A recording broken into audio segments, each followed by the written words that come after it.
So you're back for some more character recommendations in Raid Shadow Legends. Well, don't you worry, you have come to the right place, because today we're going to be talking about 10 more rare characters to look out for on your Raid Shadow Legends account. Because look, here's the deal. Early on, it's pretty tough to get those legendary and epic champions. So you're going to need to be making do with some of those rare champions to get through some of the content. Also, with Faction War needing full teams for all of the different factions within the games, that's a lot of characters that you need to be able to push that content further. So you're gonna need some rares, I guarantee it, especially early on. So you want to know which rares have value for you. So we're back for another 10. If you're interested, I did post another video previously for the top 10 kind of rare characters you want to look out for. Now we're going to about 11 to 20 on this one, another 10 rare characters. So make sure to go and check out that video first if you haven't yet already, and then you can come back and keep watching on this one for even more. But let's dive into Raid Shadow Legends and go in and take a look at each of them. Now, we may be here talking about rares, but if you're interested in getting some epics, you can sign up with my link in the description, where you can get the support epic champion Rector Drath, who's a healer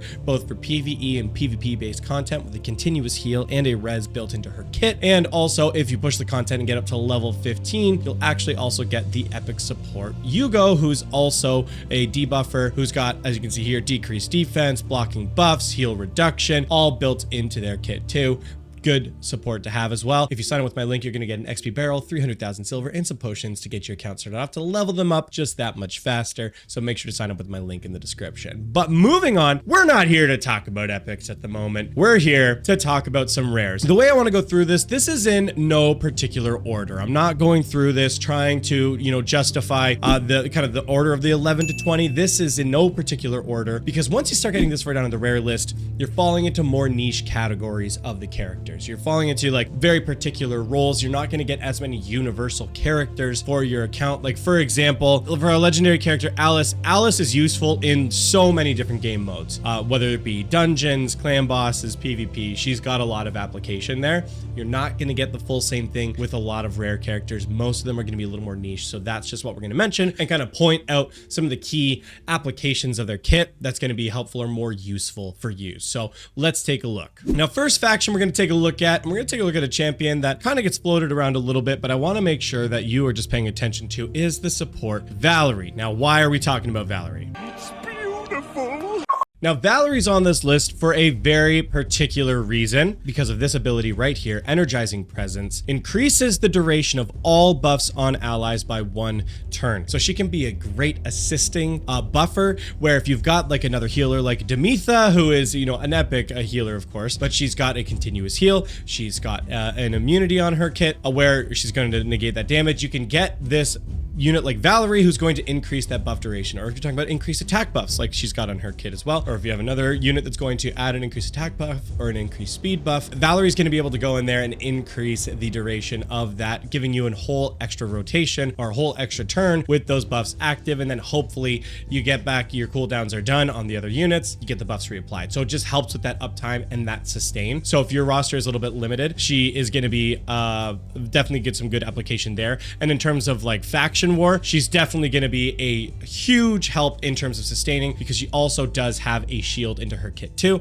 which is just going to help mitigate damage. So extending buffs, mitigating damage, good application, definitely a good pick with Valerie. We're actually going to switch factions here, and we're going to switch over to the Dark Elves here for a moment, and we're going to talk about a couple different rare champions here. And the first one we're going to be taking a look at is the Spirit Host. Now, the Spirit Host is going to be a strong supporter and has a good amount of utility in her kit. She's going to be particularly helpful in quite a few different dungeons, and that's because first off, she does have a speed aura. So if you want to get your team to be a little bit faster, get ahead, or have some more extra turns before a boss is able to go, that little bit of extra speed is going to be able to help you, especially again if your roster is limited, you don't have as strong auras, or maybe your team doesn't have a lot of speed rolls built into their relics at this point. Having that little bit extra speed is going to have some good use there. On top of that, she places an increased attack buff on all allies for 2 turns, which is a big assist for boosting your damage. But then in addition to that, she does have this on her Dark Gift, where she removes all debuffs on allies, places a block debuff on all allies for 1 turn. So I recently have just been trying out the Twin Iron Fortress, where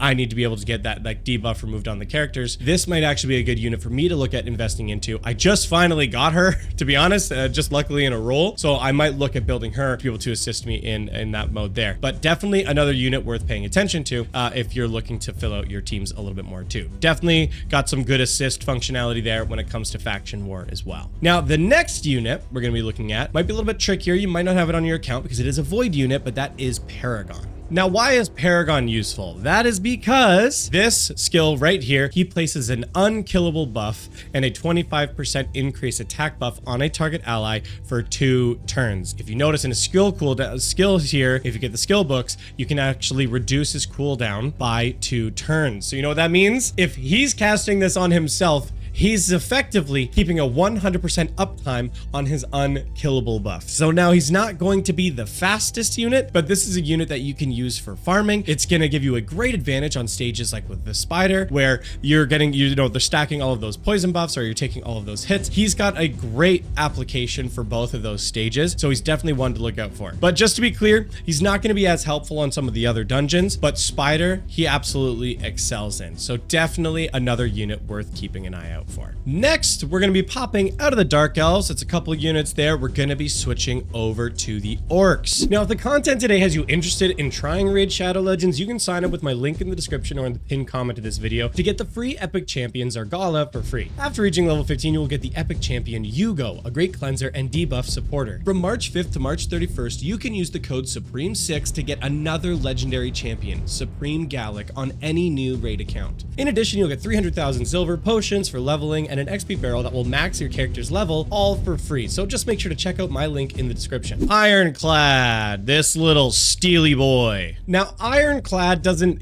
super excel in a lot of different game modes. He's not going to be like the best in all of them, but he definitely has some application in a few, and that's because his passive right here, Bloodburst. When healed, he will attack all enemies, inflicting damage proportional to any surplus healing. Damage inflicted is equal to 50% of any surplus heal. So if you have Ironclad in here, and then you are stacking him with a bunch of different healers that are constantly just applying heals to your team, he's just going to be constantly ticking damage off of sustain. So if you built him with high attack, crit rate, and crit damage, so his personal damage that he's hitting off on with some of his attacks and his increased attack buff, he's going to be doing some decent damage himself. And then with that passive, which is helping with the sustain, he's just going to be ticking on every other character's turn too, or on your support's turns, because the overhealing is also going to be ticking. So he's got a really unique playstyle in that way. And so he's definitely one that you can keep an eye out for. And if your roster is a little more limited, he's got some application for it. But he does need to be paired with the right supports to really maximize that potential. We're going to switch back out of the Orcs here. And now we're going to go into the, where is it? Why can't I find it? The Skinwalkers.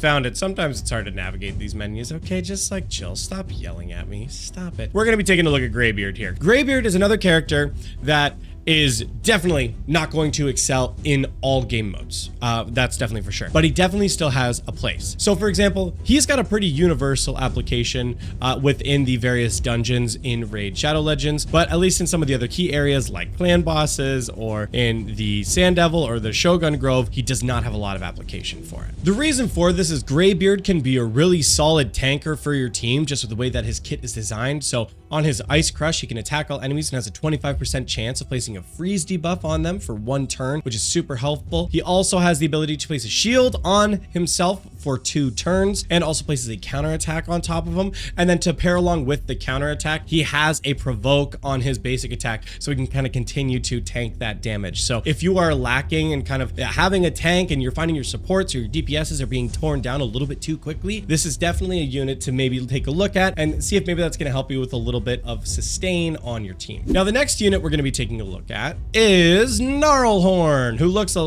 surprisingly similar to Greybeard, but also has a little bit of a different application. Where Greybeard does a decent job in the sustain department, Gnarlhorn really starts to exceed. He does have the ability to place an unkillable buff on himself for 2 turns. Now, it is a 5-turn cooldown, but if you get the skill books to bring it down, it is only going to be a 3-turn cooldown. So there will be the 1 turn that he's not going to have the unkillable buff on him, a little bit different than Paragon, but that unkillable buff is a big bonus. On top of that, he has the ability to provoke debuff on all enemies for 1 1 turn and places a 30% increased defense buff on this champion. So again, helping with that sustain. And then he's got a, his damage on his basic attack. But basically where Greybeard does decent, Gnarlhorn really starts to step ahead because look, that unkillable buff, if you can get the skill books for him, is definitely going to really help with the sustain, really help protect your DPS champions with the provoke in his kit too. It's just really helpful overall. Again, if you're finding your supports and DPS units are being torn down a little bit too quickly. Now we're going to be switching out factions again, and we're going to be taking a look at a kind of a classic champion here, one that comes up, I'll say a reasonable amount, and that is the War Maiden. Now the War Maiden has some decent application in all 4 of the dungeons that are currently available in the game. That's because of a few things on her kit. The first one is she has a decreased defense on her ultimate ability here, but this is a 60% decreased defense debuff. So it's pretty high, especially as far as a rare champion is concerned. And it's also the damage based on attack, so kind of decent building there. She also has a poison debuff on her basic attack, which is helpful again, just for kind of getting those dot ticks going through as well. But on top of that too, on her skill 2, she places a 50% increased attack buff on this champion and places an extra hit if this attack is critical. And this extra hit cannot be critical. So all of those 3 pieces packaged together makes her like a pretty solid damage dealer. She's also a rare unit that I believe is farmable and that you can kind of get dropped for free on some of the stages. I can't remember which campaign level it is specifically. It might be chapter 7 or 8. One of those 2, you can actually get it for free as just a chance of a random drop. So definitely a champion to keep an eye out for. Now I wanted to briefly jump over to another faction because this champion is one of the starting champions, but definitely still got some application if you manage to pull them after the fact, like I have. I currently have her on my account too, even though I picked Kale first, and that is Athel. Now, Athel is just a really solid DPS unit all around. On her first skill 1, it is a 3-hit attack, so you can do some decent damage on that. On top of that, with her higher blessing ult, she places an increased attack and increased defense buff on her for 2 turns. Again, with the one cooldown that you can get there as well to kind of increase the sustain on that.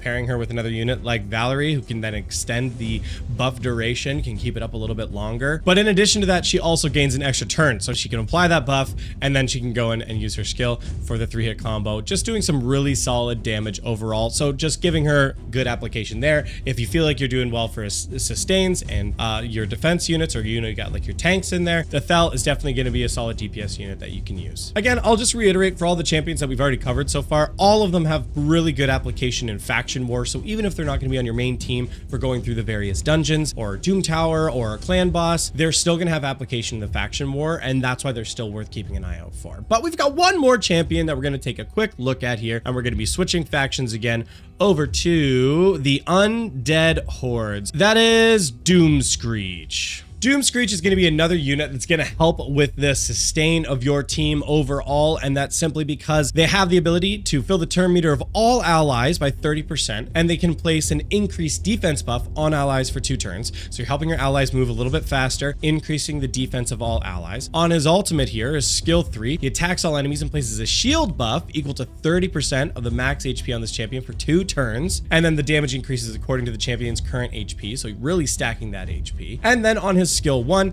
he attacks enemies 2 times and has a 25% chance of placing a 50% decrease accuracy debuff for 2 turns. By decreasing the accuracy of the enemy team, you're more likely to be mitigating damage because you're just not getting those hits on. You're also buffing the defense of your team at the same time and placing a shield on your team. So really good sustain built onto the kit, going to be really helpful in just the various dungeons in the game. Again, a solid sustain unit if you're lacking on some tanks, if you're lacking on sustain, definitely a champion to take a look at for sure. But with that, that brings us to the end of 10 more rare units to keep an eye out for. Like I said earlier in the video, make sure to use my link in the description or in the pinned comment to this video to get the free epic champion Zargala. And after reaching level 15, you'll also get the free epic champion Yugo. 2 great epic champions to get your new raid account started off right. From March 5th to March 31st, you can use the code Supreme6 to get another legendary champion, Supreme Gallic, on any new raid account. Also, this is going to include 300,000 silver, potions for leveling, and an XP barrel that's going to max your character's level, all for free. So make sure to check out my link in the description. That's going to be it for this one, everybody. Thank you so much for watching, and we'll see you next time.